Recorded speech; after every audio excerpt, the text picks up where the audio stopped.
নমস্কার, তোমাদের সকলের প্রিয় পাঠশালায় আরেকটি নতুন ক্লাস নিয়ে হাজির হলাম তোমাদের সামনে। আজকে আমি তোমাদের সাথে আলোচনা করব তৃতীয় শ্রেণীর রামায়ণ বেসিমেন্ট 2026 গণিতের দ্বিতীয় স্কুলটির প্রশ্ন। আমি আজকে ক্লাসটি শুরু করছি, সকলের মধ্যে দেখে নাও। দ্বিতীয় স্কুলটির নাম হলো তারকেশ্বর বিদ্যা মন্দির টি 51। একের প্রশ্নটি আছে, সঠিক উত্তরের মাথায় টিক চিহ্ন দাও। ক, 12 থেকে 4 বাদ যাবে, 2 বার না 3 বার? 4 3 12। দেখো বিয়োগ করে দেখিয়েছি, যাবে 5 6 7 8 9 10 11 12 8, আবার 4 দিয়ে বের করবো 4, আবার 4 দিয়ে বের করবো 0, একবার, দুবার, 3 বার। খ, ভাগশেষ ভাজকের চেয়ে ছোট না বড় হয়? ছোট হয়। প্রথম স্কুলটিতে লিখিয়ে দিলাম। গ, 873 সংখ্যাটি 3 দ্বারা বিভাজ্য না বিভাজ্য নয়? 3 দ্বারা বিভাজ্য হবে, কারণ ভাগ করলে মিলে যাবে। ঘ, 55 ভাগ 5 সমান 33 বিয়োগ 3 না 33 ভাগ 3? 55 ভাগ 5 করলে কত হবে? 5 11 55। আর দেখো তুমি 33 ভাগ 3 করলে হবে 3 11 33, তাহলে এটা হবে। ও, 26 গুণ 5 গুণফলে এককের ঘরের অঙ্কটি হলো 5 না 0? এককের ঘরের অঙ্ক দেখো, এটা গুণ করলে 5 7 30 এর 0 হাতে 3, তার জন্য 10 11 12 13। এককের ঘরের অঙ্ক কত হচ্ছে? 0 হচ্ছে। চ, 8 জোড়া মানে 16টি না 18টি? 1 জোড়া মানে 2টি, তাহলে 8 দুগুণে 16টি। ছ, জোড় সংখ্যাটি সর্বদা 4 না 2 দ্বারা বিভাজ্য হবে? জোড় সংখ্যা সর্বদা 2 দ্বারা বিভাজ্য হবে। দুই প্রশ্নটি আছে, যোগ ও বিয়োগ কর। ক, 10 টাকা 50 পয়সা, 35 টাকা 50 পয়সা, 44 টাকা 50 পয়সা। দেখো 0, 5 5 10 আর 5 15, 150 পয়সা, 5 4 9, 4 3 7 আর 8, তাহলে 90 টাকা 150 পয়সা। এবার 150 টাকা আমরা ভাঙলে কত পাবো? দেখো এখানে করে দিচ্ছি, 100 যোগ 50 পাবো। এবার আমরা কি জানি 1 টাকা সমান 100 পয়সা, তাহলে 100 পয়সাটা আমাদের টাকার উপরে 1 যোগ হয়ে গেলে কত হবে? 90 টাকা 50 পয়সা। কয়েকটা বলেছি বিয়োগ করো। 532 বিয়োগ 287। 7 থেকে 2টা ছোট, 12 থেকে 8 9 10 11 12, 5 হাতে দিলে কত? 1। 8 থেকে 9, 9 থেকে 3 13 দেবো না, 10 11 12 13, 4 হাতে দিলে 3 3 বার 4 5। বিয়োগফলটি কত হলো? 245। তিনের প্রশ্নটি হচ্ছে, বাম দিকের সঙ্গে ডান দিকের মিল করো। ক, 13 কে 2 দ্বারা ভাগ করলে ভাগশেষ হবে 6 দুগুণে 12, তাহলে 1 হলো ভাগশেষ। আমি পাশে ক খ দাগতে রেখে দিচ্ছি। দুটি 1 টাকা সমান 200 পয়সা। 2 অঙ্কের বৃহত্তম সংখ্যা 98। 99 এর পরের সংখ্যাটি হলো 3 অঙ্কের সংখ্যা। 10 হলো এককে 10 গুণ। পরবর্তী বিষয়ে কি কি প্রশ্ন দেওয়া আছে দেখে নেওয়া যাক।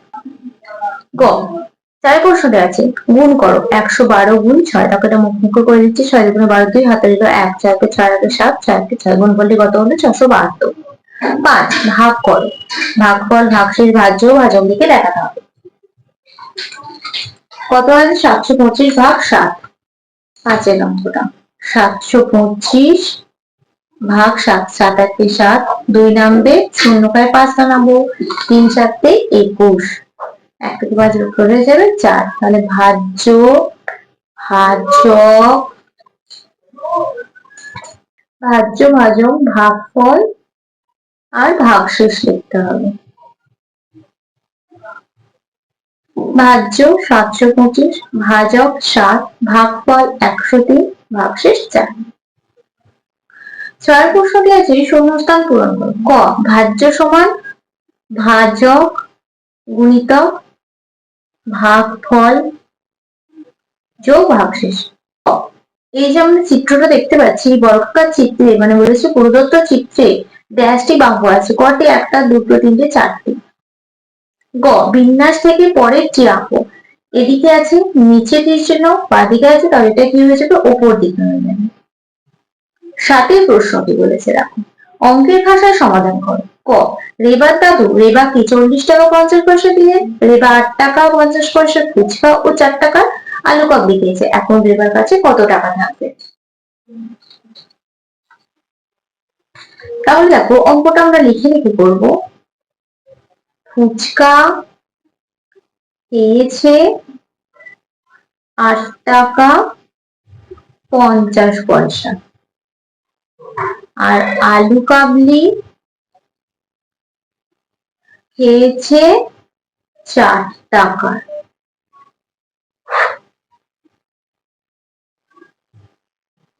₹12.50। এবার দাদু ক টাকা দিয়েছিল? 40 টাকা 50 পয়সা দিয়েছিল।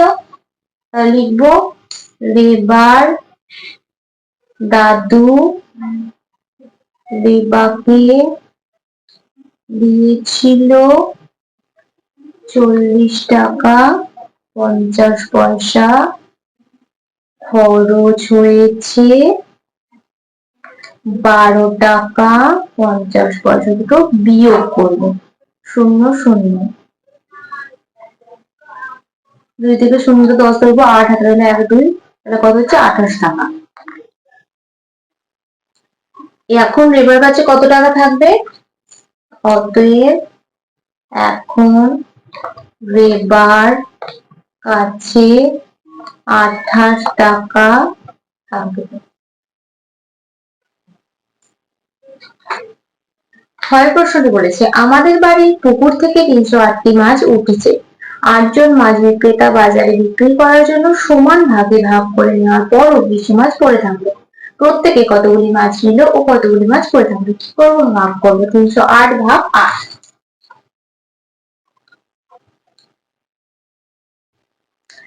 4 7 4 8 32 হয়ে যাচ্ছে, তাহলে 3 8 24।